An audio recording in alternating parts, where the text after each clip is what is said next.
Hello. Good afternoon, everyone. सबसे पहले मैं अपनी गुरु बचेंद्री पाल जी और टाटा स्टील का धन्यवाद देना चाहती हूँ, जिन्होंने एक गृहिणी को, हाउसवाइफ को दुनिया के नक्शे में लाकर खड़ा कर दिया।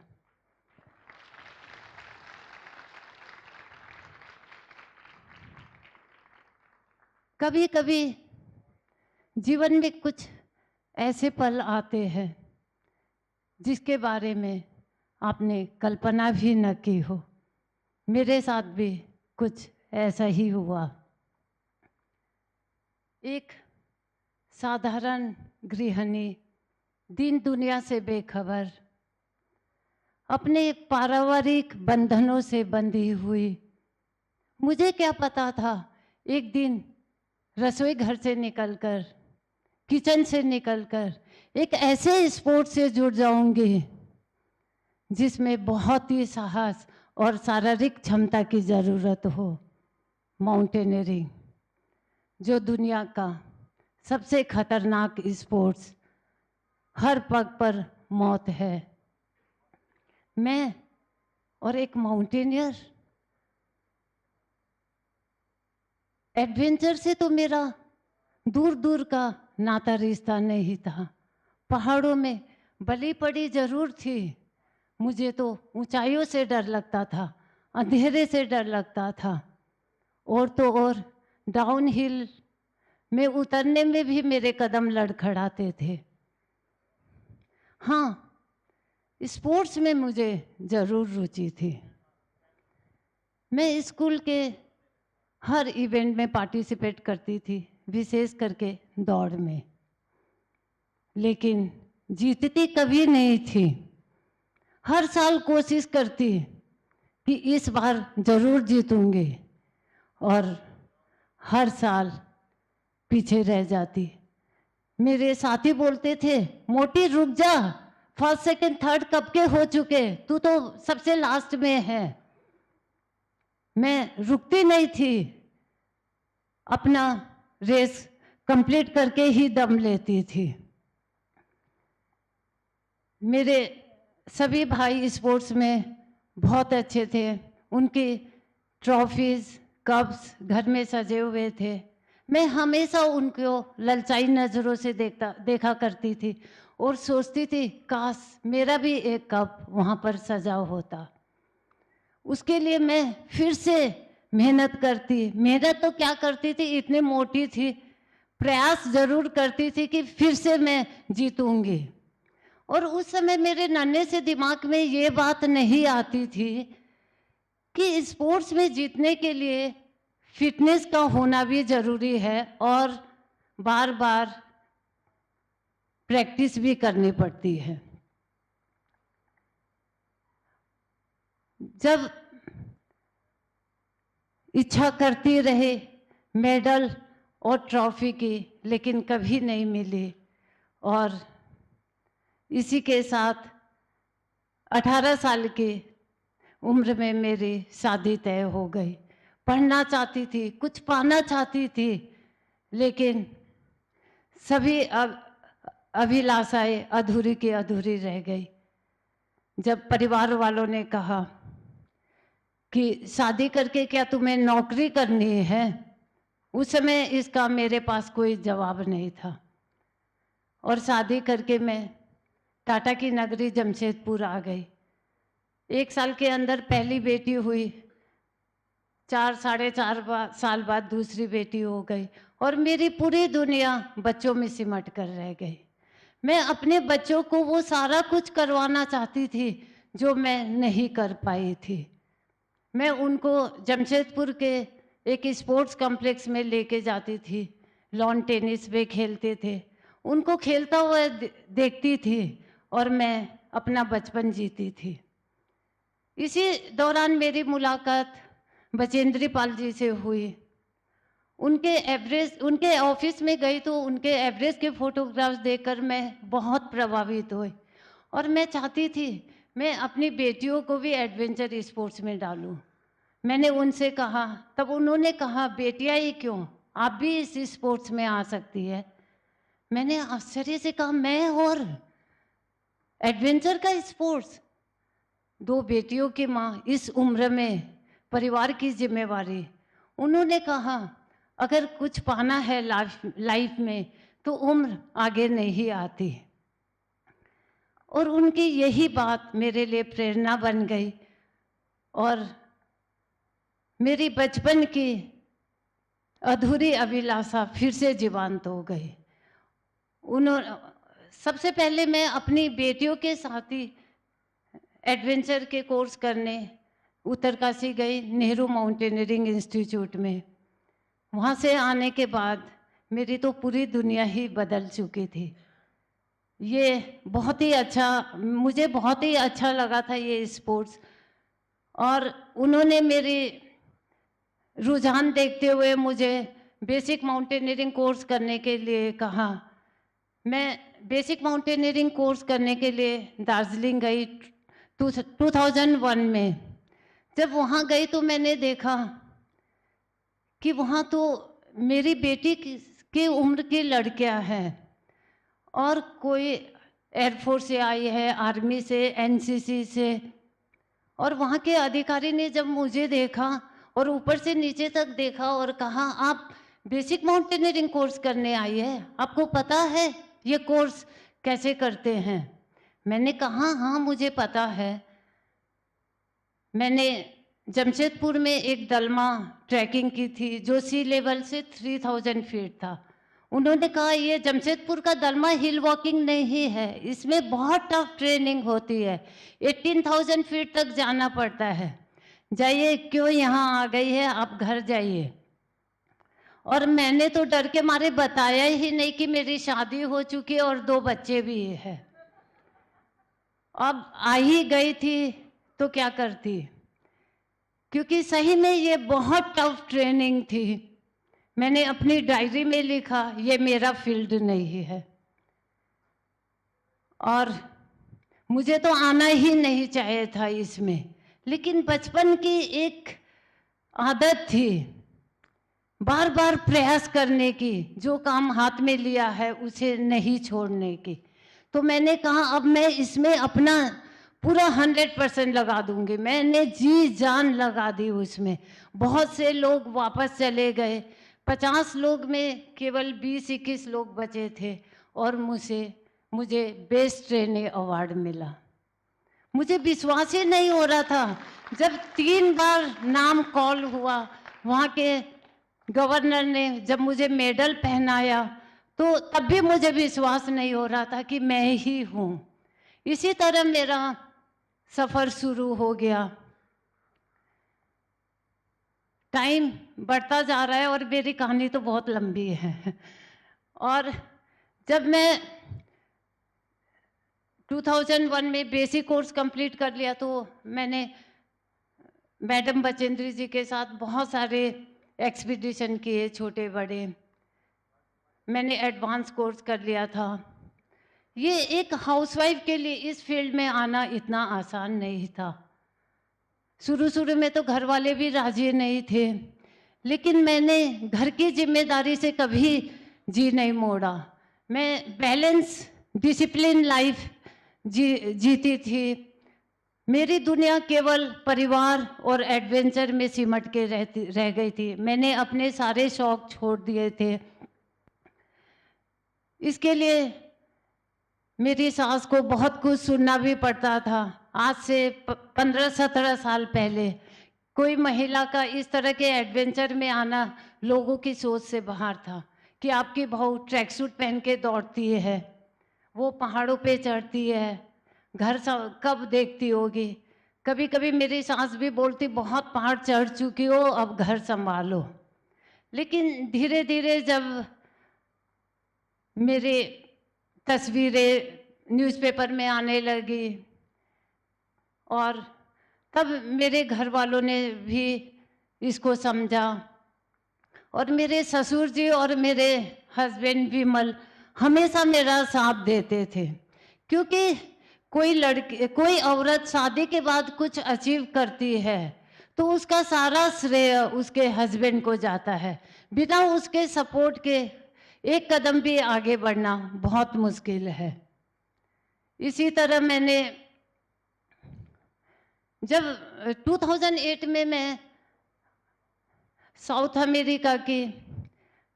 अफ्रीका की हाईएस्ट पीक किलिमंजारो क्लाइम करके वापस आई, तब बचेंद्री जी ने कहा कि तुम you are fit for Everest.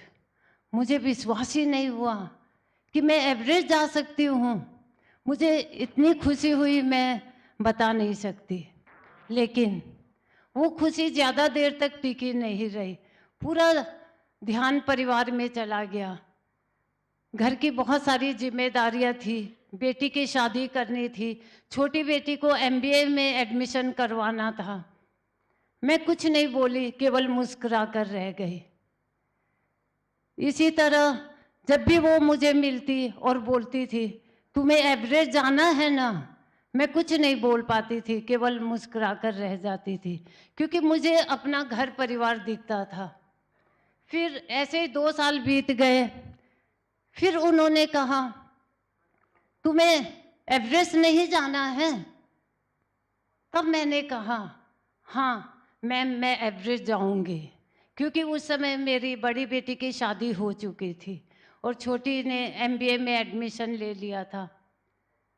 तब मैंने डरते डरते घर में पूछा कि बचेंद्री पाल जी मुझे एवरेस्ट जाने के लिए बोल रही है। सबसे पहले मेरी सास ने कहा बहुत एवरेस्ट चढ़ चुकी हो, अब घर संभालो और नानी बनने के ख्वाब देखो। लेकिन मेरे फादर इन लॉ ने कहा जब बचेंद्री जी बोल रही है एवरेस्ट जाने के लिए तो तुमको एकदम जाना है। वो उन्हें बहुत मानते थे, शायद इसलिए भी मुझे भेज देते थे कि मैं बचेंद्री जी के साथ हूँ। और मुझे दिख रहा था एवरेस्ट जाने की तैयारियां, घर परिवार कौन संभालेगा, एवरेस्ट के लिए 3 महीने घर से दूर रहना पड़ेगा। तब मेरे हस्बैंड ने कहा तुम घर की परिवार की चिंता बिल्कुल मत करो, तुम तो अपने बस एवरेस्ट जाने की तैयारी करो। ये सब मेरे लिए एवरेस्ट क्लाइम करने से भी बहुत बढ़ के थे कि हाँ मुझे बहुत बड़ी हिम्मत मिल गई थी। उस समय मेरी उम्र 47 साल से ज़्यादा 47 साल हो चुकी थी और इस उम्र में एवरेस्ट की मुझे बहुत मेहनत करनी थी, बहुत ज़्यादा मेहनत, क्योंकि इस उम्र में आप लोग सबको पता है शरीर थकने लगता है। वो एज यूजुअल जो सबका होता है, बैक पेन, नी पेन, 10 किस्म के फिजिकल इशू होने शुरू हो जाते हैं। मुझे उसके लिए बहुत मेहनत करनी थी और मैंने बहुत मेहनत की। जब मैं एवरेस्ट के लिए मैं 2010 में फिर से मैं एडवांस कोर्स के लिए दार्जिलिंग गई थी और 2011 में मैं मार्च में एवरेस्ट के लिए गई। तब मेरी बड़ी बेटी भी मुझे छोड़ने आई थी। जब बेटी छोड़ के मुझे वापस जाने चली गई तब वहाँ के हमारे गाइड ने कहा आपकी बेटी कहाँ है? मैंने कहा वो तो वापस चली गई। बोला उसको एवरेस्ट नहीं जाना है। मैंने कहा एवरेस्ट? वो नहीं, मैं जा रही हूँ। बोला आप एक इंडियन वुमेन इस उम्र में एवरेस्ट जाएगी? आपका दिमाग तो खराब नहीं हो गया? जाइए घर जाके चाय पकौड़े खाइए। आप जिस कम्युनिटी से बिलोंग करती है, कंफर्ट की आदि, आप 2 कदम भी पता नहीं ठीक से चल पाती है या नहीं और आप एवरेस्ट जाने के सपने देख रही है। मेरे तो हिम्मत वहीं डगमगाने लगी थी कि ये मैंने क्या सपना देख लिया। और जब भी मुझे उसके सपोर्ट की ज़रूरत पड़ती वो मुझे डिमोरलाइज करता रहता था। आप इस उम्र में यहाँ मरने क्यों आ गई है? जाइए घर वापस जाइए। और इसी तरह जब हम लोग एवरेस्ट के लिए जा रहे थे 23,000 फीट में पहुँचे थे, आंधी आने लगी थी बहुत ज़ोर से, 80 की स्पीड से हवाएं चल रही थी। तब हम लोग को वापस आना पड़ गया था, हमारे पास कोई उपाय नहीं था। वापस कैंप 3 में आए, सारे टेंट्स डिस्ट्रॉय हो गए थे। 2 में आके फिर वापस बेस कैंप आना पड़ा था। वेदर ठीक होने का कोई चांस नहीं था। उस समय मुझे डिहाइड्रेशन हो गया था, मैं बहुत कमज़ोर हो गई थी। तब मेरे शेरपा ने कहा, अब बहुत वहाँ तक आप चढ़ गए हो, अब आप वापस घर चले जाना। मैंने भी मन बना लिया था, साक्षात मौत अपने सामने देख ली थी मैंने सोचा नहीं, मुझे घर चले जाना चाहिए। और तब मेरी बात हुई सैटेलाइट फ़ोन से घर में। मेरे हस्बैंड ने कहा कि तुम ठीक हो? मैंने कहा मैं एकदम ठीक हूँ। तो मैंने बताया नहीं कि ये प्रॉब्लम हो गया, मुझे डिहाइड्रेशन हो गया, मैं कमज़ोर हूँ। बोले ये उन सबको पता चल गया था, सारे पेपर में आ गया था, 23,000 फीट में प्रेमलता फंस गई थी और वापस आ गई है।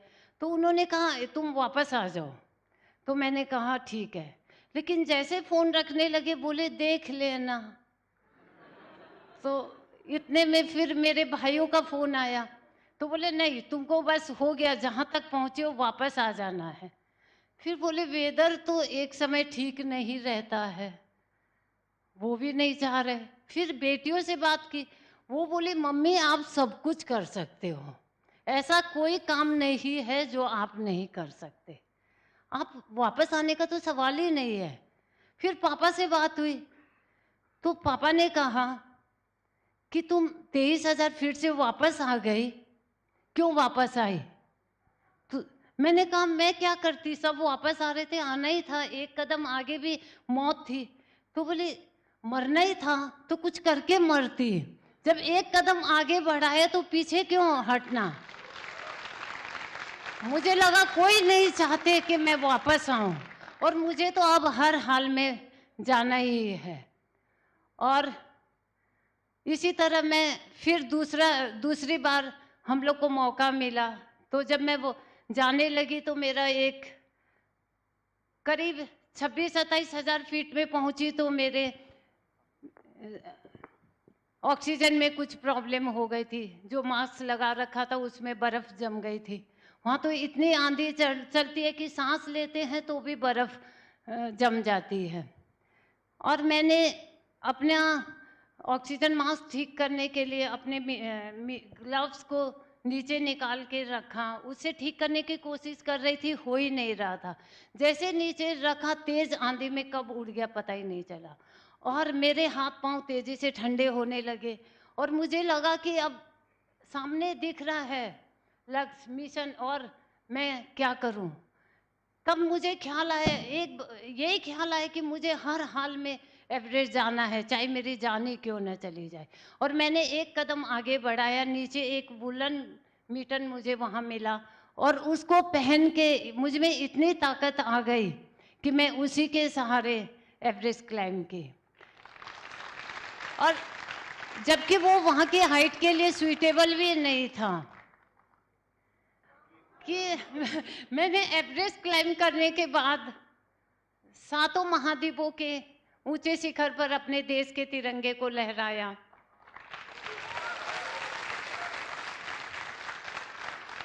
एक कास्टेंस पिरामिड जो ऑस्ट्रेल एशिया का हाईएस्ट पीक है, वहाँ पर अभी भी स्टोन एज के लोग रहते हैं जो कपड़े नहीं पहनते, वो पोर्टर हमारे साथ थे।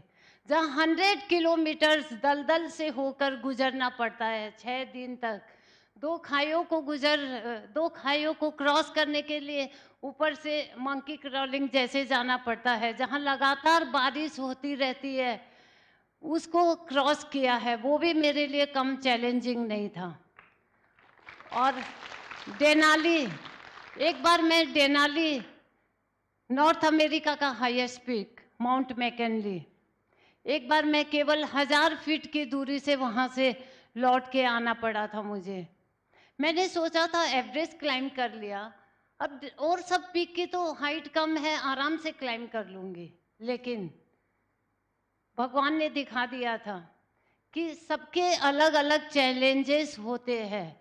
हम जो चीज़ आसान सोचते हैं और उसको बिना तैयारी के चले जाते हैं, तो उसमें हार तो निश्चित है। और मैंने जी जान से फिर से अपना वो कोशिश की, क्योंकि वहाँ पर पोर्टर नहीं मिलते हैं। 50-60 केजी लोड खुद कैरी करना पड़ता है।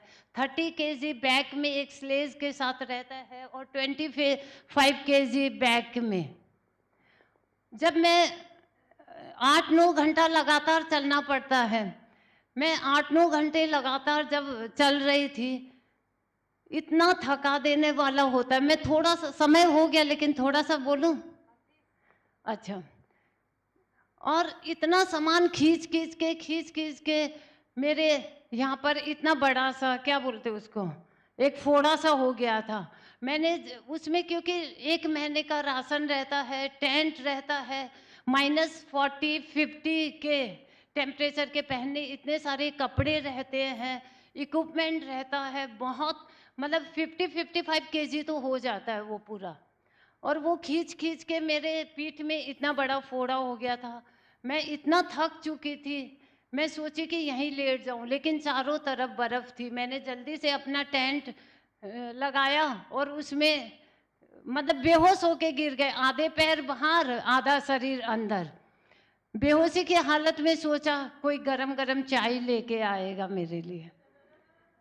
पड़ी रही कुछ देर, ऐसे पड़ी रही, कोई नहीं आया। फिर जैसे तैसे उठ के गई तो देखा जो 2 गाइड थे मेरे साथ, वो लोग बर्फ की शीला काट रहे थे वहाँ पूरी बाउंड्री बनाने के लिए, क्योंकि वेदर बहुत ज़्यादा ख़राब रहता है। 1 रात रुकनी थी, लेकिन उसके लिए भी चारों तरफ बर्फ की शीला काट के लगानी थी। मुझे ऐसे देखा जैसे कीड़ा मकोड़ा हो, पता नहीं कहाँ से आ गई। इतना हम लोग काम कर रहे हैं और ये अभी आ रही है। और मैं भी जी जान से मैं दिखाना नहीं चाहती थी उनको कि मैं कमज़ोर हूँ। एक भारत की नारी कमज़ोर हो सकती है। मैंने सोचा अगर मैं घर में मेरी ये हालत देखते, घर वाले तो मुझे ज़रूर आईसीयू में भर्ती कर देते। और यहाँ तो कोई सुनवाई नहीं है। मैं भी उनके साथ लग गई काम में। अब देखिए हम लोग में कितनी एनर्जी होती है, कितनी ऊर्जा होती है। डे टू डे लाइफ में हम लोग उसका 10% भी यूज़ नहीं करते हैं। और वहाँ मैंने जाना कि ऐसी हालत में भी मैं इतना कुछ कर पा रही हूँ। मैं भी जी जान से वो बर्फ़ की सीली काटने में लग गई। फिर सबने मिलके वो बर्फ़ लेके गए हम लोग और बर्नर में डाल के उसको पिघला के, फिर पानी गर्म हुआ और टी बैग डाल के वो चाय बना के पी। Thank you.